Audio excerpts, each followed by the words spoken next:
In Turkish, they say gerçeklik, gerçeklik. My Turkish pronunciation is not very good. Gerçeklik. Lik is just what we haki. So that's ta hakikat. What ta does in Turkish is done by lik here.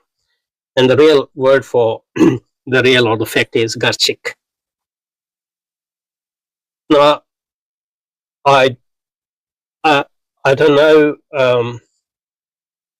its etymology, but the dictionary I have is, I mean, I can look at, if I had to, I can look at other books, but I'm just trying to rely on my intuition. So it sounds to me, it's the gerçek, gerçe, Persian gerçe. Or in Urdu we will say agarche.